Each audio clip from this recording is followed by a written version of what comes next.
pleasure to have you back here. I think we had a very riveting session last time.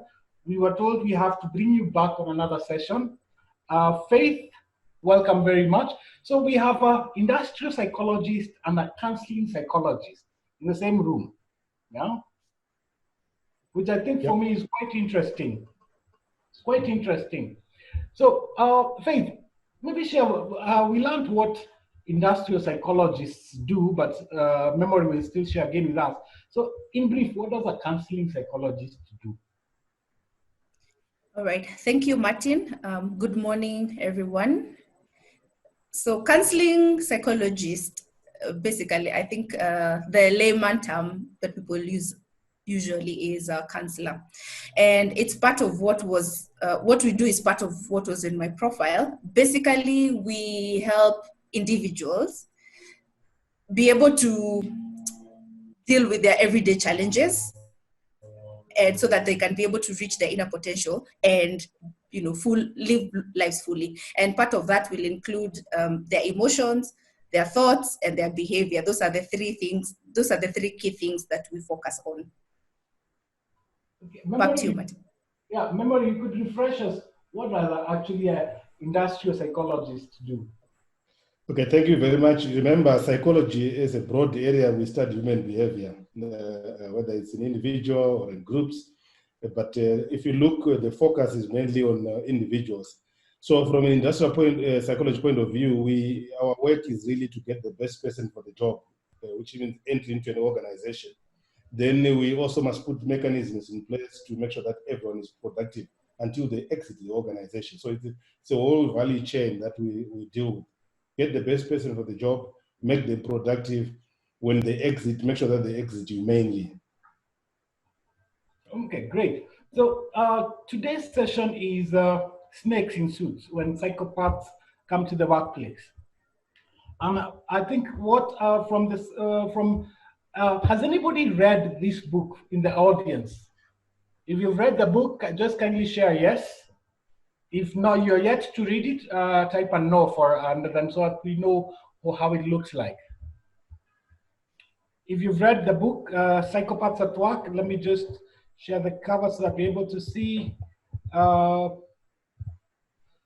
If you've read the book, kindly share with the, okay, great, there we go. So you can see the cover of the book. If you've read the book on a chat, type yes. If you have yet to read, you can type a no N.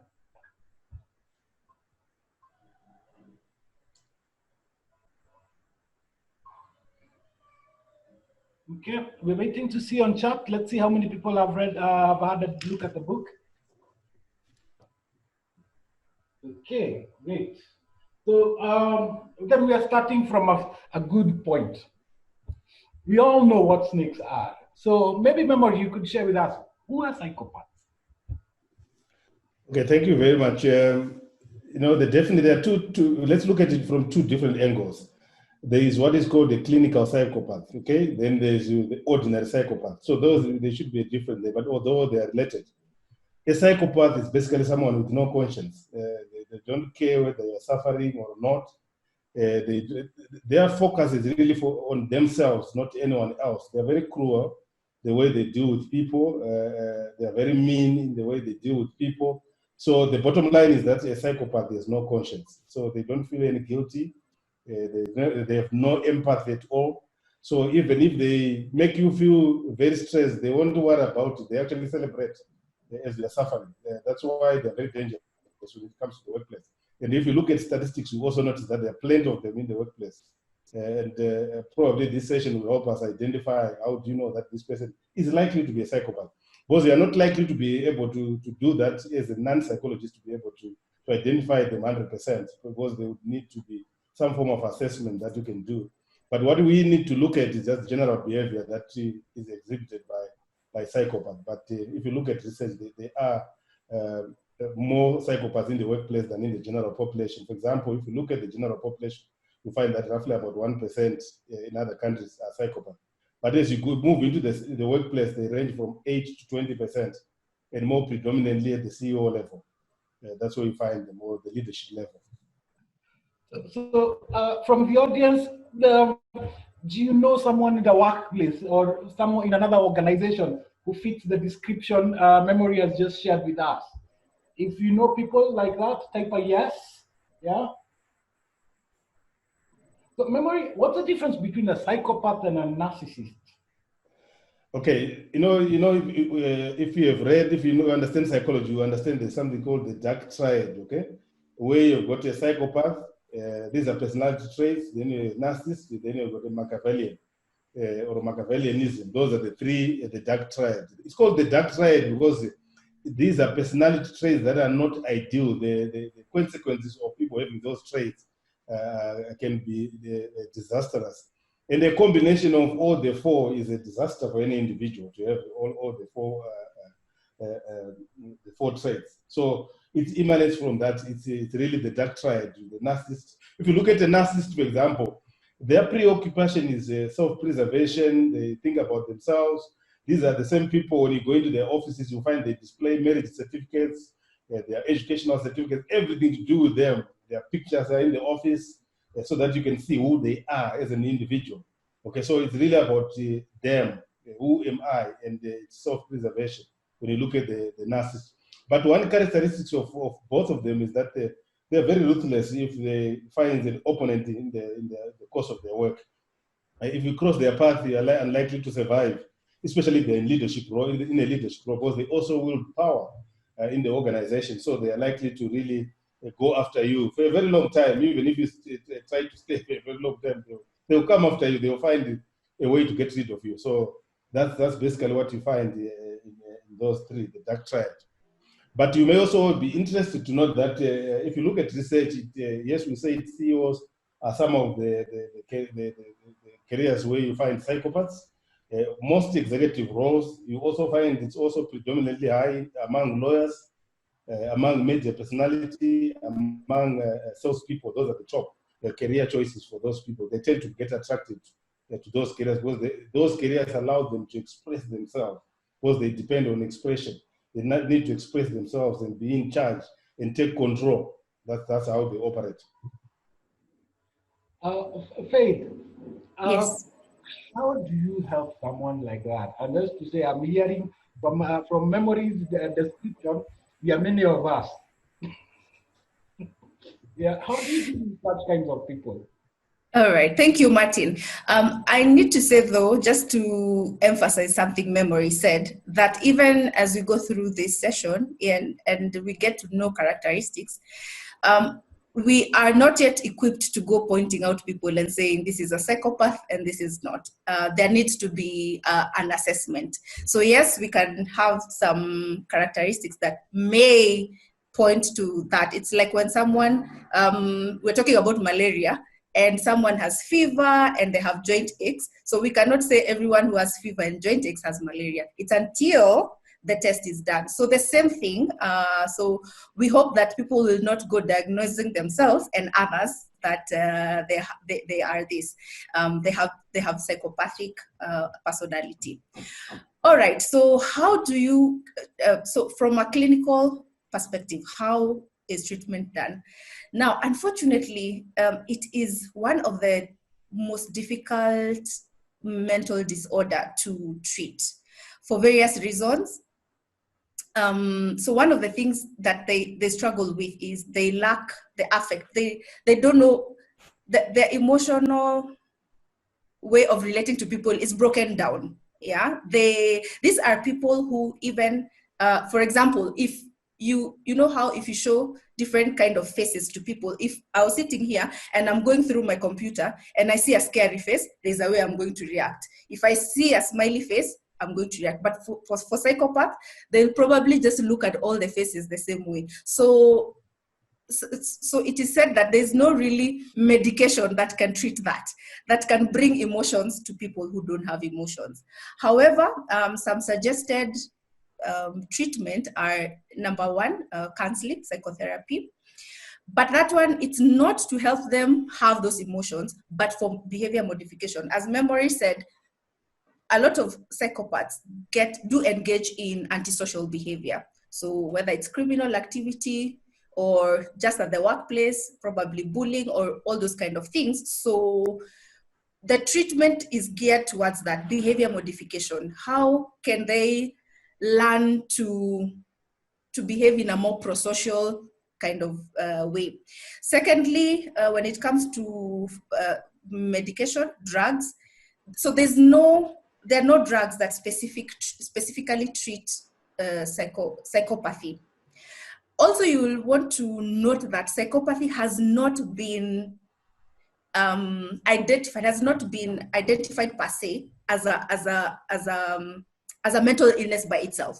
According to APA, who are the ones who have classified mental illnesses and diseases, they say that it's an identifier of what they call antisocial personality disorder. So the main disorder is antisocial personality disorder, and then psychopathy. So if you go to like the DSM, we call it DSM, it's called the Diagnostic Statistical Manual. If you go through it, you will not find psychopathy. So probably as a result, very few researches have been done about it because it's not been given its place. It's not been given the priority as it should. So when it comes to drugs, there are no drugs specifically for that, but some proposed drugs are like antidepressants. Sometimes people with psychopathy on a high level can be given antidepressant drugs just to be able to stabilize their hormones, their feel-good hormones. And also treated using oxytocin, again, to help them with their emotions, to just elevate their moods a bit.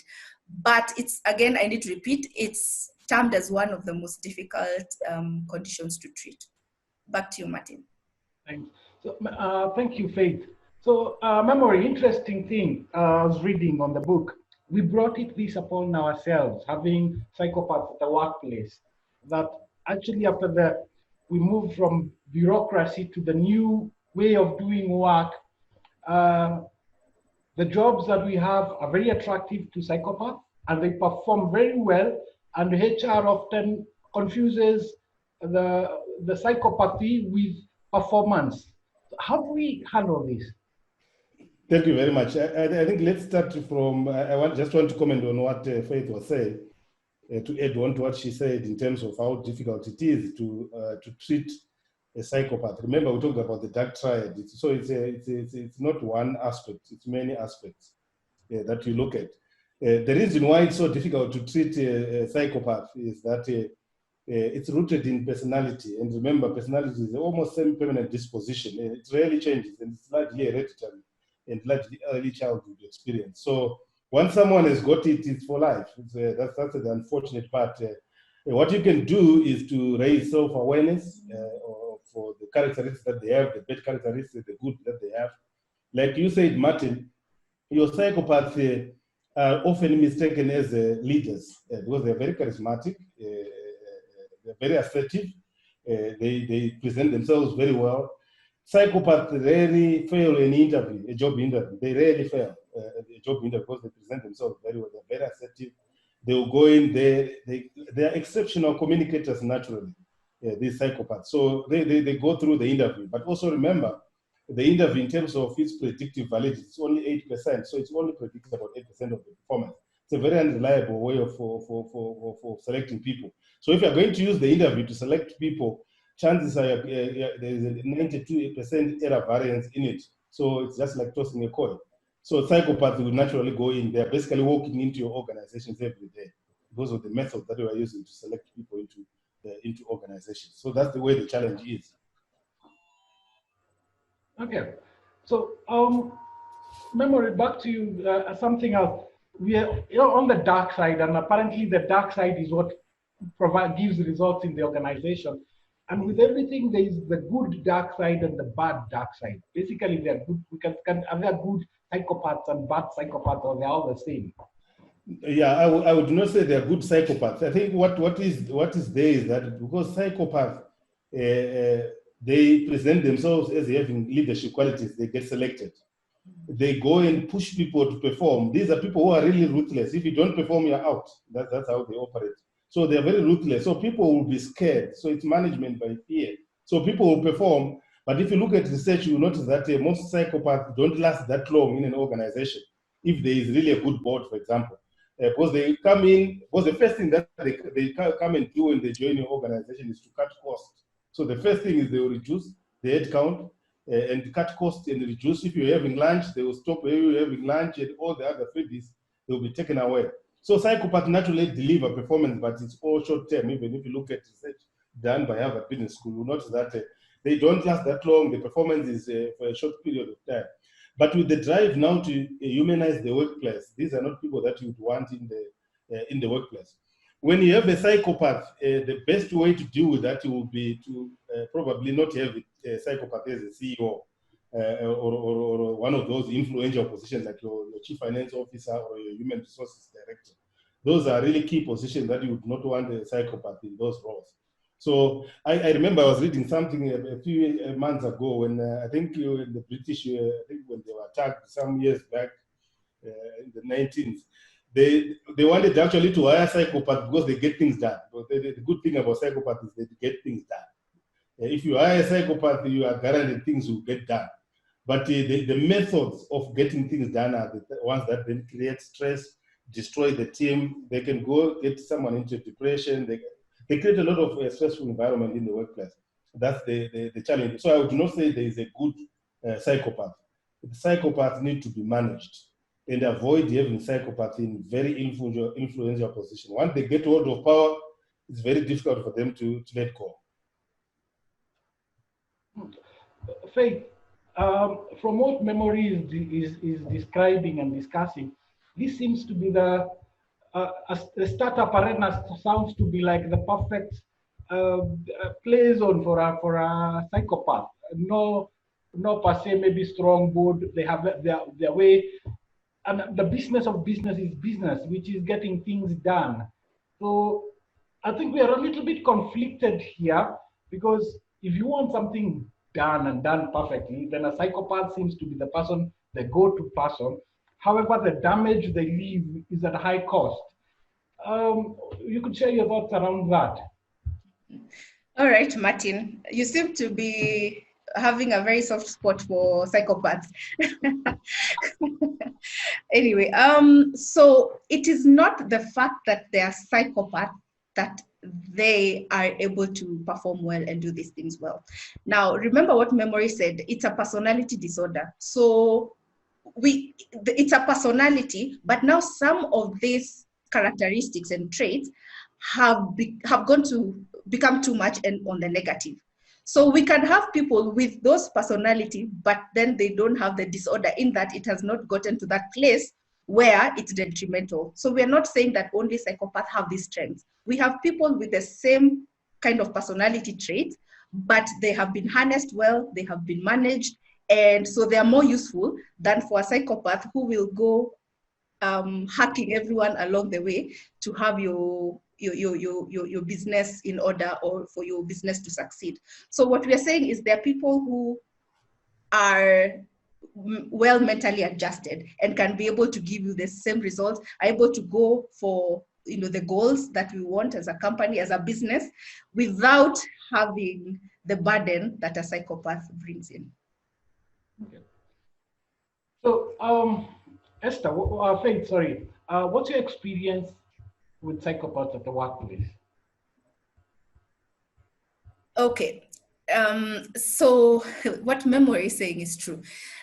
The psychopaths are very high performing. They are, very smart, and that's partly how come even when they commit crime, first of all, it might take very long before it's discovered, because they even know how to hide their tracks. They're very intelligent people. So, and again, they're high performing. So they tend to be at the leadership of an organization.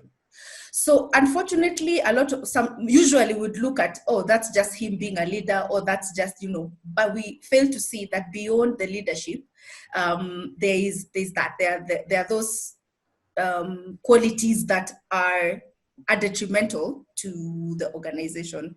So my experience is that, so this was before, when probably I used to work. Now I'm in business, so not much of it. But when I was in the corporate world, as I mentioned, as it was mentioned in my bio, I used to be in the corporate world.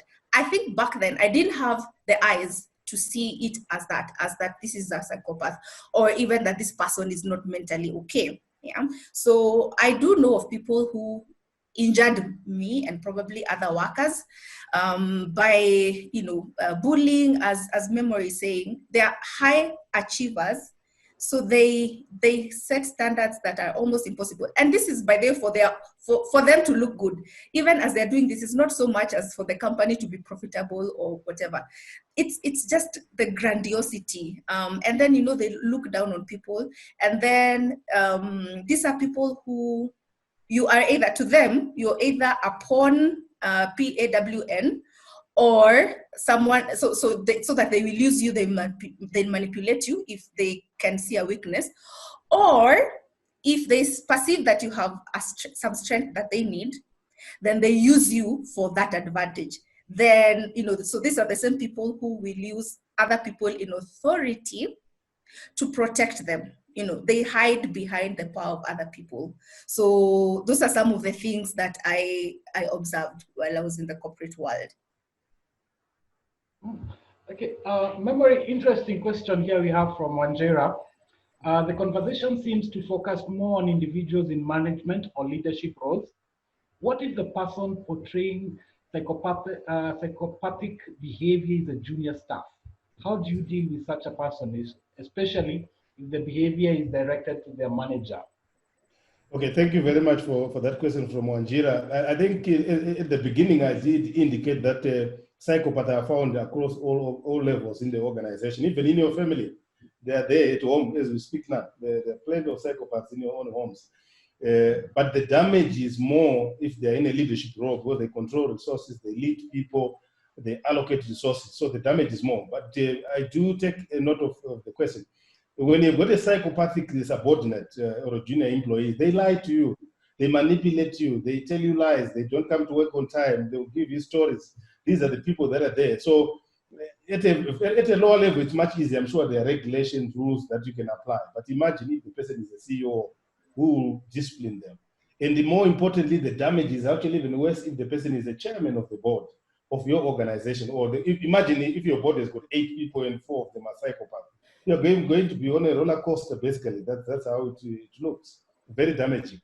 But I also want to highlight what Faith has said earlier on, to say psychopaths, there is a very high correlation between psychopathic traits and the intelligence. These are very intelligent people, but they do stupid things in some instances. That's why we call them intelligent fools. Sometimes because of the behavior that they then exhibit, even in leadership roles. So they do perform. But the damage is often discovered 5-10 years later, and it will take you years to correct that. If you find an organization that is manned by psychopaths, especially in leadership roles, turnover is high, people come and go, they don't stay, especially the clever ones, they don't stay. Our biggest challenge with psychopaths is that it's a permanent disposition. It rarely changes. You have to live with them if you hire them. The best way is to screen them at entry.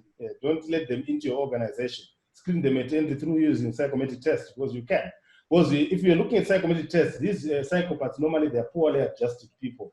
If you look at adjustment or your neuroticism scale, you'll find that they're poorly adjusted. But what you may also find is that besides having high neuroticism, they also, if they are we've got low agreeableness, they go into stealth mode. They won't tell you, you won't notice them, but they will be damaging as they go around. But it's more easy to identify psychopaths, especially if they are extroverts. If they're extroverted, it's easy to identify them, because those characteristics can be easily seen. They also tend to show off, but also remember, those that have got a criminal tendency are not afraid to harm people. If you stand in their way, they will harm you as they go through their process to get whatever they want. So very cunning people that we are talking about here.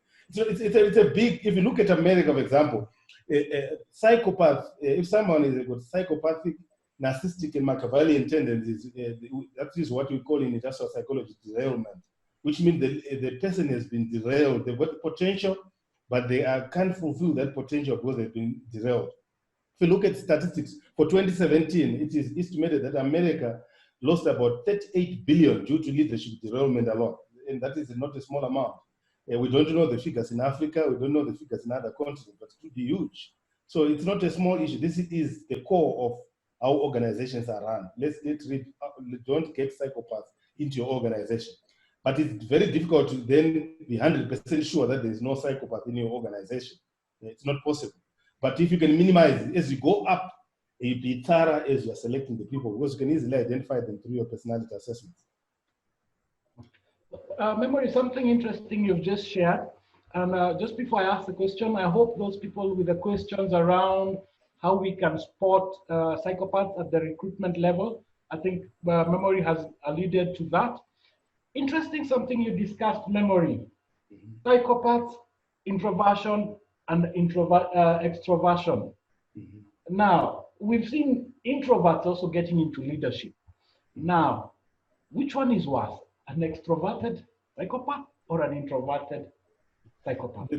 In actual fact, you find that probably an introverted psychopath is even more dangerous because it's very difficult to detect compared to the extroverted psychopath. So there is no one who is better, but in terms of detection from a layman who is not a psychologist, you are unlikely to be able to identify an introverted psychopath. Because what they do is, and more so, if they're highly agreeable, these are people who smile at you, these are people who they don't show any conflict, but behind your back, they will then hammer you. So it's a combination of the big five, but there is also an additional trait that was, for those that have used the psychopersonality trait assessment, you notice that there's another trait called, which we are now calling the big six, which is the emotionality one, the humility, trait.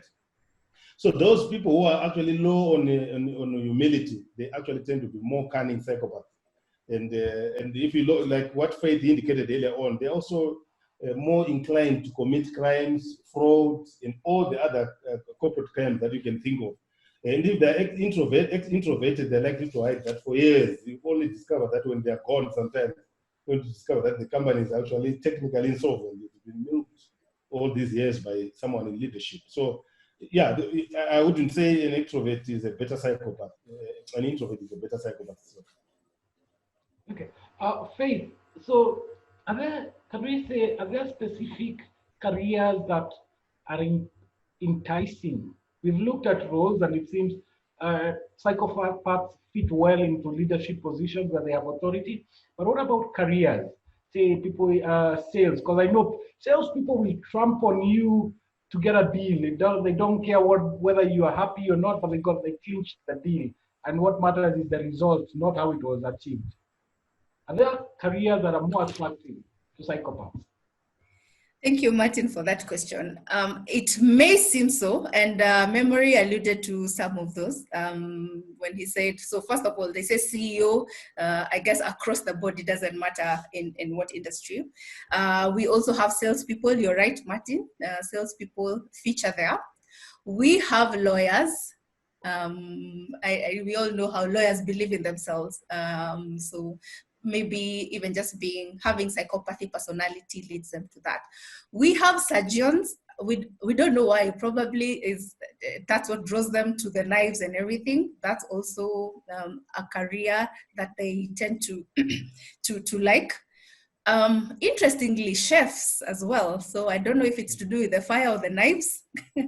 So yeah, those are some of the careers that have been identified to have a lot more psychopaths than others. But there's a list. I think a research had been done. There's a list of about 10. Yeah. So Memory, someone is asking if you could expound about the big six. Yes, so, Ebere Wabara. Yeah, if the big five personality traits, your introversion, conscientiousness, agreeableness, neuroticism, and those are the common ones. What I was adding is that there's a new one called honest humility. And the honest humility one is the latest one. And it has been found that people who score very low on honest humility tend to be psychopaths as well. And also it tend to predict unethical behavior. And if you look at research, you find that most of the people that behave unethically it can be traced basically to their personality. Roughly about 33% of the unethical behavior can be explained purely on the basis of personality. The remainder is really ethical culture within the organization. So yeah, that's basically what it means in terms of those big, and they can be assessed at entry. Yeah, but the unfortunate part is that because these people are charming when they come in for an interview, they are likable. You like them. They're very nice when they want to get something from you. So very likely that an inexperienced interviewers will rate them very highly in the recruitment, and it will only show after probation most of the time. That's when you find their true character. Okay, so just before we go on, we'd like to ask the audience if you could kindly share on chat the country you're joining us from, so that we know we have an audience from which countries. Kindly on chat, you can share the country you're joining us from. And as we go on memory and faith, I want to introduce another word, and then you can tell us how it plays around with psychopath.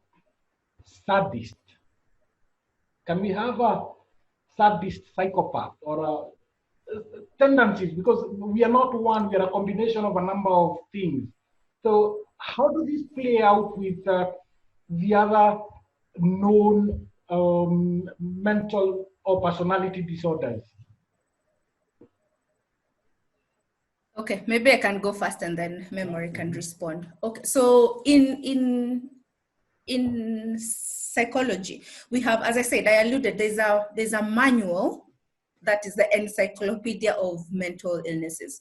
So in that manual, they are stated the specific types of mental illnesses that we have. So some categories fall under mood disorders. That's where we have depression. Some are anxiety disorders. Some are personality disorders, like for example, what we're talking about. So they're categorized like that. So so when we talk about a sadist, so sadist is not, could be a characteristic of a few of this. So it's not a personality disorder by itself. So it's not really recognized in the DSM, that's what I'm saying, as a mental illness or as a disorder. However, we see like psychopaths do indeed have sadist tendencies. As Memory alluded to earlier, said this is a person who will kill you, or as they're torturing you, they're smiling or they're having their dinner there, and in perfect, and they're okay with that.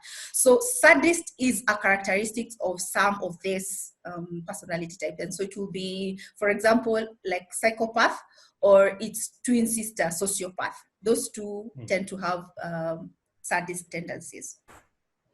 Can you explain a little bit about the twin? Just a little bit. I didn't even know there was a twin. Yes. So we have sociopath, and a lot of times people confuse the two. Yeah. So those two fall under what I said, antisocial personality disorder. So those two are like identifiers of someone with an antisocial personality disorder. So both of them have, so if it's antisocial, so of course they have antisocial behavior. Both of them would be caught in criminal offenses, only that the sociopath is more careless, not as calculated as a psychopath. A psychopath will commit a crime, and their crimes will be very well calculated, and they will not leave clues, and they're probably your next door neighbor who you go to church with. But a sociopath is almost like that hardcore criminal. We all know him. We all see what he does. So that's the difference. But they have very similar tendencies. The ability to relate with people. So for psychopath, it's almost completely broken. It's broken down how they relate with people emotionally, but they can learn to mimic. They learn. For a psychopath, the emotions are not there, but they can learn. They can learn. Oh, so if someone cries, they get away with something. So for psychopath, what they express is really not what they're feeling, but what they have learned. But a sociopath, they also can be sadist, but they have a bit of remorse. They have a bit of conscience more than psychopath. And they're able to feel more empathy. So if you have two serial killers, one is a sociopath, one is a psychopath, the psychopath really has no remorse, no guilt. But a sociopath can have that tinge of remorse. So they're very similar, but the biggest identifier of psychopath with either sociopath or the earlier one you asked, narcissism or all those, is that a psychopath has no conscience. That is the most predominant characteristic. They have no conscience. And it's not that they don't want to, they are incapable of. Their brain is different from our brain. They are incapable of experiencing such emotions. Back to you, Martin. Nice. So memory, I don't know if you'd like to touch on that, but I have another interesting question for you. The psychopath and the twin. Now, these are people we do performance appraisal, performance management. Are these people who scheme their way through the performance appraisal, and they might not be performing, but they look to be performing very highly? Or they actually are? Yeah, maybe I think the issue of the sadist and the sociopath, I think she explained very well. Yes. But also remember, the sociopath is your more or less intelligent person compared to the psychopath. The psychopath is a very intelligent person. The faculty in terms of mental ability, general mental ability, is so good. The sociopath could be your useless person, basically someone who has no idea how things work, but they will still steal. So that's the difference. You rarely find a sociopath in the top echelon of organizations. That's very rare. They can be there if you're obviously using other means, but if you were to use capacity to be in that role, they rarely find. You find your sociopath in jail as well, together with the psychopath, because they have no conscience. They will kill. They still smile after killing someone. They will kill you for $1. Just $1, they will kill you for that. And still have no conscience. They are not capable of being guilty or empathy. They have no capacity for doing. Their mental capacity is nothing like that. So that's the challenge that is there. But I also want to highlight for people generally as an industrial psychologist that what drives performance in an organization is what is called general mental ability, because it explains roughly about 45 to 65% of the performance on the job. That's basically your capacity to think and find solutions to problems, nothing else. That's what comes first. The second one is the integrity, which gives you about 21%. Okay, those are the two major factors. Personality comes in as an enabler or a derailer. Okay, so if you are a very intelligent person, high integrity, but you've got a personality problem, you are likely to be derailed. So you don't reach your potential. But also remember, research shows there is a connection between integrity and this psychopaths. Okay, a person who is highly psychopathic, very likely to have low integrity because they're very ruthless. What they want is self-preservation. They want to get whatever they want without caring about anyone. So that's where the challenge is. So unfortunately, when people then hire people into organizations, they don't use this validated and scientific methods. They use the interview. In actual fact, if you look at people who do psychometric tests, as an example, what they do is they do your shortlisting first. After shortlisting, they take you to an interview. After interview, they take you for psychometric test, which is the reverse. You must start with the most reliable and valid method first. Then you go to your less reliable, which is the interview should be the last one. Because you are likely to miss the cream, the good people, if you start with the interview. Okay, so Faith, we have a very interesting question here from Liz. How do you deal with mood disorders with ladies at the workplace? Yeah. Thank you, Martin. Okay, so first of all, I think it is very important to distance what we are talking about, psychopathy and mood disorders, as we go on. I know we switched gears so that that's clear. But so mood disorders are several. Depression is just one of them. We have bipolar. So it depends. So when, for example, bipolar has both the depression, and then it has something we call mania. So depression is when this person is feeling low and hopeless and not motivated. But then there are moments when they have the mania, which is they're driven, they're energetic, and they're doing well. So even when we're talking about how do you deal with that, we need to identify what we're talking about. Now, I need to also separate this from the usual, like if I'm having a bad day, yeah, that's not a mood disorder, that's something else. And that's what I'm saying, for the sake, even as we go through this, what we're going through today, it is not okay to diagnose people based on just what you can see. Yeah, I could be having a bad day, and it could be hormonal or not, so we don't want to call that a mood disorder. Mood disorder is very specific. As I said, there are very specific types of mood disorders. If it's hormonal, for sure, there's one that has recently been added onto the DSM, and it's called PMDD, premenstrual dysphoric disorder. So then that's on another level. That's not a bad day. That's not today I don't want to talk to someone because something happened to me. That's a serious condition that needs addressing. So if positively identified as mood disorders, then these people need help. They need professional help. But on the day-to-day having a bad day, I think it's good to just, then we are saying it's human. Having a bad day, I don't think that's a woman or a man characteristic. I think we all do tend to have bad days. I think it's to ask yourself, if I was having a bad day, how would I want someone else to treat me? So that's what we're saying. Probably, empathy. Sometimes just a conversation. What is going on? Just ask the person where they are. If they are open to talk about it, then that's fine. If they're not open to talk about it, then give them the space they deserve. But I think we need to separate those two, that a bad day is not a mood disorder. Yeah? And a bad day is just a bad day, and it's to go back and ask yourself, how would I want someone to treat me if I was having a bad day? And probably you can extend the same to the person who's struggling with having a bad day. But if it's a mood disorder, that person needs professional help. Okay. Interesting question from Precious Odur. So I would like to direct this to you, Memory. Most public government organizations don't do psychometric evaluations, interviews when recruiting.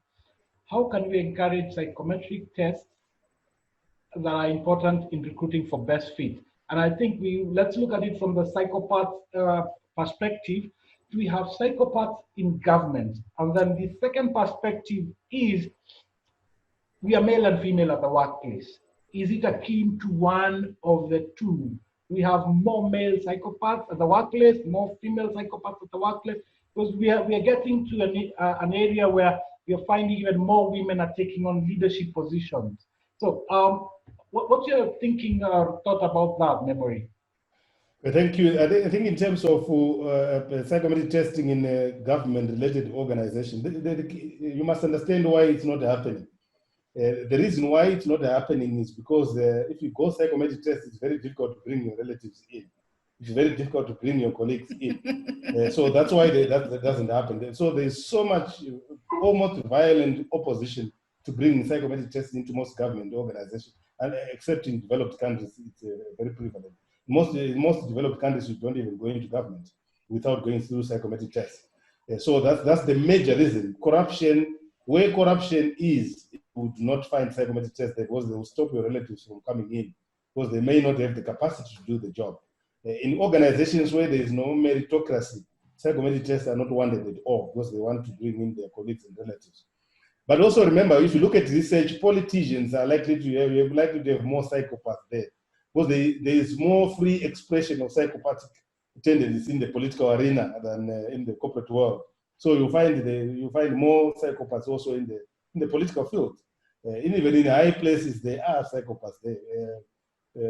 So if you want to compare the workplace and the politics, yes, you do have more psychopaths in the political arena than in the workplace. That's a big challenge there. Then the issue of gender. The research is not conclusive here, and if you look at whether there is any gender that is more has got more psychopaths. The unfortunate part is, remember, there are also barriers that have been preventing women from getting into top positions. That's why probably we are not seeing many of them, because there is already a barrier, a gender barrier which has nothing to do with whether someone is a psychopath or not. But in the passage of time, we should be able to get more research, scientific research showing the distribution of psychopaths in the general population and also in the workplace. Those statistics will be very crucial for planning and leadership development. One of the things that you also must take note for those that are really in charge of managing people in the workplace is that when leadership development sometimes fails because you are trying to develop people who have no capacity to be developed. And it's a waste of money. And plenty of money is being lost because you're trying to develop people who have no capacity to be developed. They are people who have no general or cognitive ability to be developed for the roles that you're targeting them. So it's a waste of money if you do that. So the best way is to, first of all, even if you want to reduce your training bill, is to get the right person in the first place. Screen at entry. If you are hiring an accountant, get an accountant for sure. It means you're going to spend less money on training them. When you're going to train them, you're going to train them on new technology, new things. You're not going to train them to bridge a performance deficiency in how they do their job. So a lot of money, even if you look at research, a lot of money is being wasted by people trying to correct people. Adults rarely change, and this is a fact. This is a scientific fact. Adults rarely change. You can increase awareness, especially if the source of the change is you are trying to target their personality. Their personality rarely changes. You can only make them aware. Their cognitive ability rarely changes. You can only make them aware. So the best way, if you're hiring anyone, is get the right person at the first instance. Okay.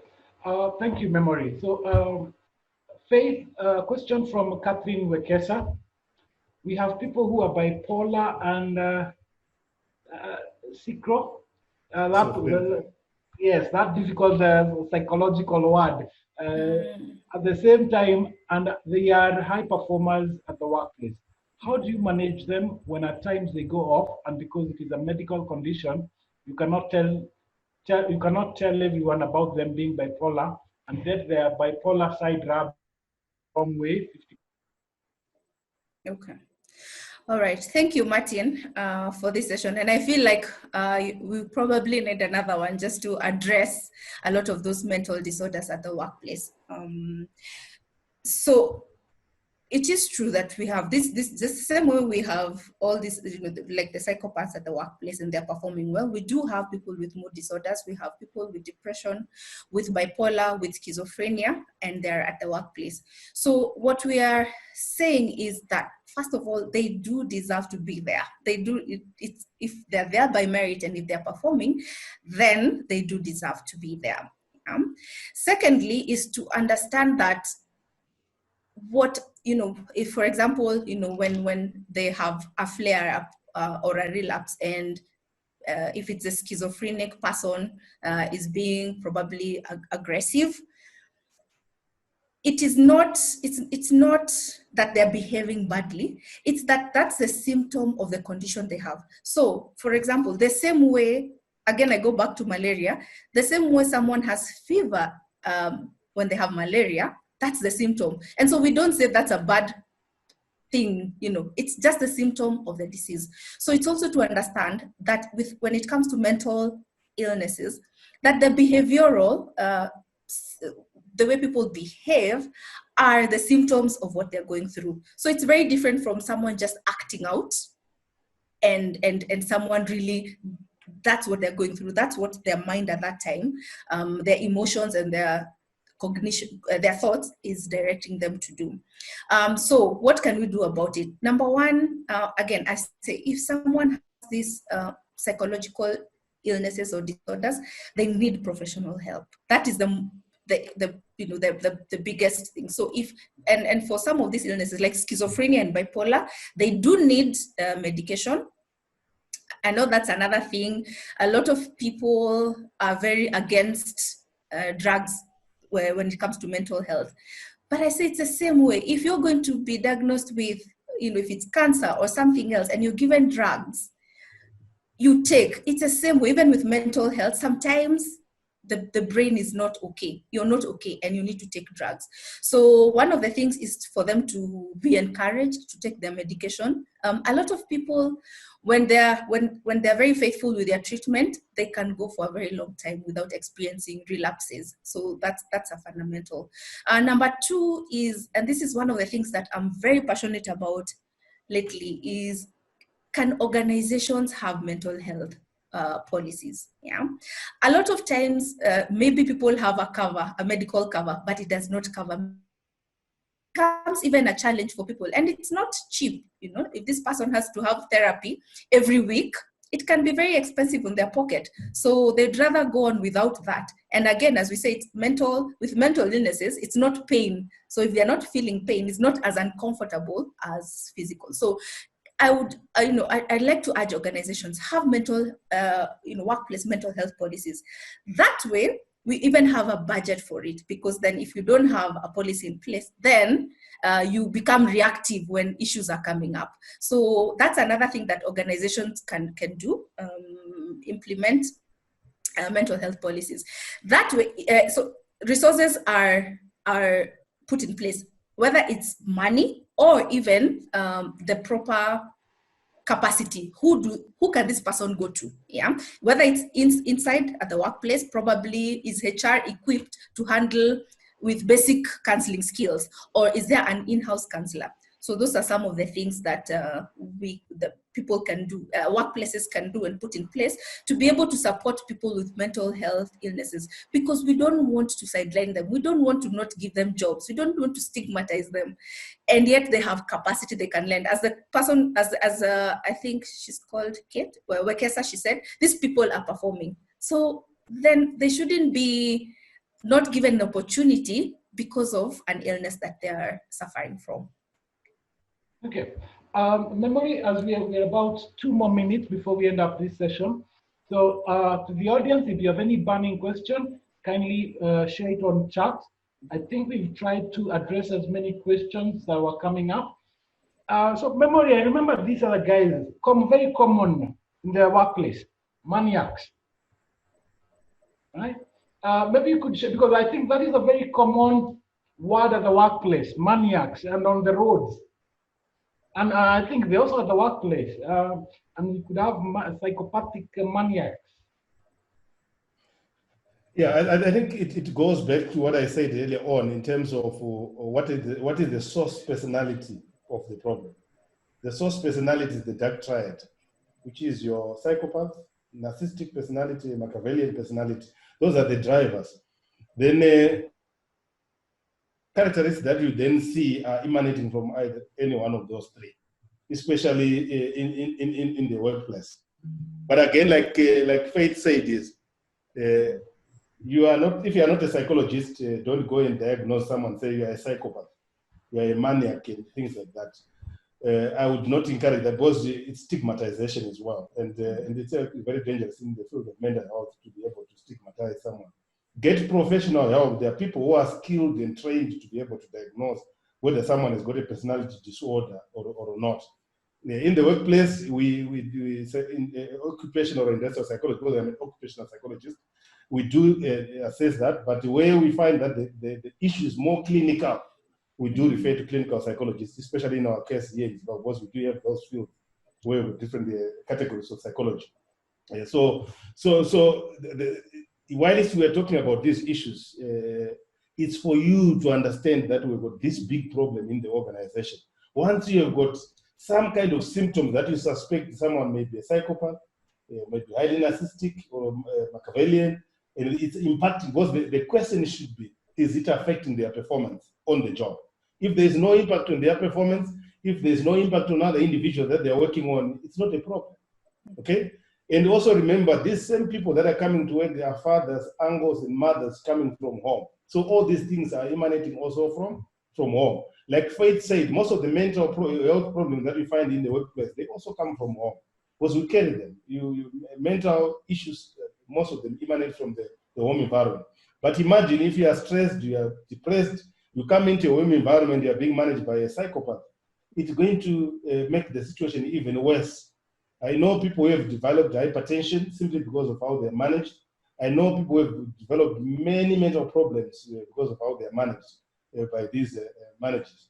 One of the challenges that sometimes, because these psychopaths, they're very cunning, they're very assertive, they're very charismatic. Sometimes they are fast-tracked into leadership roles without even having mastered the skills to be able to be in that particular role. That is a challenge that we see every day. Okay. So there was a question here, maybe Faith, about 1 minute. Is there medication? A question by Mary Wanyeri. Is there medication for psychopaths? Maybe just 1 minute before we wind up. Okay, I had mentioned that earlier, and I had said, so this is an area that has been under-researched. Yeah, there's not so much research on it, but at the moment there is no drug that treats specifically psychopathy. However, there are some drugs that have been proposed that treat, some areas of it. So, for example, I had alluded that sometimes these people are given antidepressants, just depending on how they are feeling at that point. Then also they can be treated using something we call oxytocin. Oxytocin is one of those feel-good hormones. So etc. But there's no one drug that says, okay, if you take this, then you will. As we said, psychopathy and memory said earlier, this is something for life. So what we just need to do is for these people to learn how to manage, and the people around them, knowing that is to know some of the things that they can do. Maybe with that, I had seen someone on the chat almost sounding like this is, so if this is not treatable, then, and they're at the workplaces, what can we do? There's some things we can do. So for example, number one, if you can avoid them, please do. If you can, because they're toxic, if you can change departments, change departments. If you can even change work, for your own emotional stability, then do that. You can also ensure that, so that you don't fall to be as part of their manipulation plan, whatever official communication you have with them, please have it documented. So communicate with them more on email or things that have a trail, because these are people who come back and say, no, we did not have this conversation, or this was the nature of the conversation. You can also be assertive. These people like people they can manipulate, or they can bully over. So be assertive. Now, being assertive does not mean being aggressive, and that's another whole topic. But be assertive. Be able to stand for what you believe. Be able to say no when you need to. And then something else, avoid getting, like if it's in an argument, avoid going the emotional way. Use logic, use rationality. When you put in emotions, they will manipulate. They're master manipulators, remember that, and they will turn it around to that. So those are some things that you can do, so that people are not feeling helpless or that there's nothing they can do. At least those are some few things that they can do at the workplace to help coexist with the psychopaths. The memory people or judging people as psychopaths or not. Also, the other important thing, when I read the definition of a psychopath, also when you read, don't see yourself there. There's a very narrow, leave it to the medical people, there's a very narrow line, yeah? Just to be honest, I read the introduction of the psychopath, and when sometimes you find similar characteristics and you're saying, cannot be me. Don't label yourself, right? Cutting short as we leave, let me start with the ladies, with Faith. Last word. All right, thank you. So thank you everyone for joining us, having this important conversation. So remember, I go back to the statistic, 1%, we're saying 1% of the general population are psychopaths. So in Kenya, if we're 50 million, we're saying we have 500,000 psychopaths around. And so these people are our family members, are the people we work with.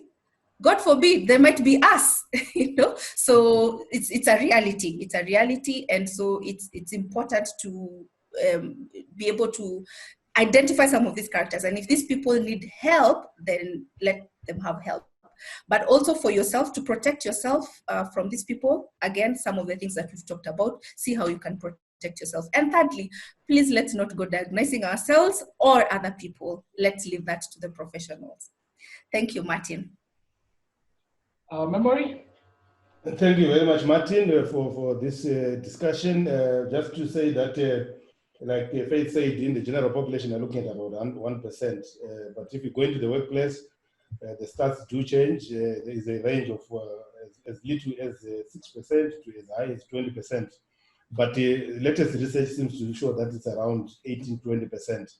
So the prevalence rate in the workplace. So just look at that and say, if you look at your leadership and say if it's 20%, which means 2 out of 10 are most likely to be psychopaths. There could be more. This is an average, remember. There could be more in the workplace. But my advice to organizations is that the best way to deal with psychopaths and other performance problems is to select at entry. You will never have all these problems. You are not going to get rid of them 100%, but you're going to minimize the damage. You will have less. Instead of having the 20%, you may end up with the 2 or 3% or 1% as in the general population. You'll be okay if you've got a 1% prevalence rate of psychopaths within your organization across all levels. Then the second issue is mental health is very crucial in the workplace. Get the necessary help from trained people. Don't just take anyone who says they're trained. If it was here in Zimbabwe, anyone who deals with mental health is actually registered with the Ministry of Health. As a trained specialist, and it's not an easy way to get registered. So that's what you want, to be able to deal with specialists. Don't take anyone, because you are also going to hire a psychopath to go and address other psychopaths in your own organization. And you can imagine the consequences. The damage long term is actually much bigger. Yeah, so the time and resources that you are going to invest to correct problems that could be solved by hiring the right people are huge. So hire the right people in the first instance. That would be my message. Thank you. Okay. Thank you very much, Memory. We'd like to thank everyone who's joined us for today's session. Tomorrow's session will be on workplace politics, balancing your career and workplace politics. And we'll be having the pleasure of having Flo Moisika and Dr. Mary Mugo. I would like to request you to join us tomorrow using the same joining link. Memory, I think we need to invite you over for Ambuzi in Kenya very soon. I think. Yeah, everyone in audience with agreement with me, we need to invite Memory over for Ambuzi. This is the second time. I think we're loving to hear you speak and hear your knowledge and wisdom. Faith, it's a pleasure to have you joined us. And I think from what I'm seeing, from the comments I'm seeing, 1 hour was not enough to discuss this. I saw Wanjera, you said this is too short time, a period of 1 hour. Is there 2.0, season 2? I think we will develop at it. I think we'll call it something where Memory shared, the dark side of work. And we can discuss all the darkness we have at work. So we'd like to thank everyone who's attended, and we appreciate you. Any question that was not responded to or was not asked, you can send it to Martin at iPerformanceafrica.com. I'm just typing it there. And then as we finish, we'd like to ask the audience, on a scale of 1 to 5, with 5 being the highest, that this was a very useful session and you loved it. 4, it was a pure waste of your time. Kindly rate us 1 to 5. We'll appreciate your feedback and your honesty. Perfect. Thank you very much. Yeah. We appreciate everyone, and I appreciate you for the feedback. And be with us as we have already lined up, and welcome back. We forgot to welcome you back. So this is why we had taken a break to arrange things in advance. So the whole month of June is laid out, and we would like to welcome you to this learning session. This video session recording will be available within 1 hour. It will be in your email. You can check out your email. You can share with your friends. You can share with the people who are suffering from the psychopaths at their workplace. and they will learn and be able to benefit from this. We'd like to thank you, and guys, join us tomorrow again at the same time. Thank you very much, everyone, and have a great day. Thank you. Bye, Thank you. everyone. Thank you very much. Bye-bye.